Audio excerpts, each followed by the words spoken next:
Dhaka medical college হাসপাতাল বাংলাদেশের রাজধানী ঢাকায় অবস্থিত একটি সরকারি মেডিকেল কলেজ। এটি 1946 সালে প্রতিষ্ঠিত হয়। বাংলাদেশের শীর্ষস্থানীয় চিকিৎসা বিজ্ঞান বিষয়ক শিক্ষা প্রতিষ্ঠান।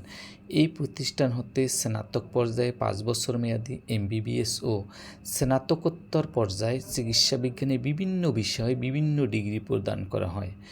জরুরি বিভাগ হল হাসপাতালের একটি চিকিৎসা সুবিধা যা অসুস্থ, জীবন হুমকিস্বরূপ রোগীদের জন্য কোনো ধরনের অ্যাপয়েন্টমেন্ট ছাড়াই সেবা দেওয়া হয়।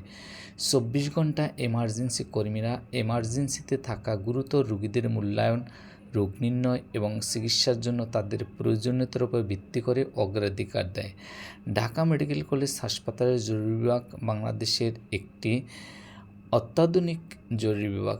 এই বিভাগে দক্ষ চিকিৎসক, নার্স এবং অন্যান্য চিকিৎসা কর্মীরা আছেন যারা জরুরি রোগীদের সেবায় বিশেষজ্ঞ। এই হাসপাতালের চিকিৎসকরা জরুরি চিকিৎসায় ট্রেন্ড এবং অভিজ্ঞতা সম্পন্ন। তারা রোগীদের রোগ নির্ণয় এবং চিকিৎসা স্থিতিশীলতা করার জন্য একসাথে কাজ করে। অনেক সময় এমার্জেন্সি ডিপার্টমেন্টে এক্স-রে, সিটি স্ক্যান এবং MRIর প্রয়োজন হতে পারে।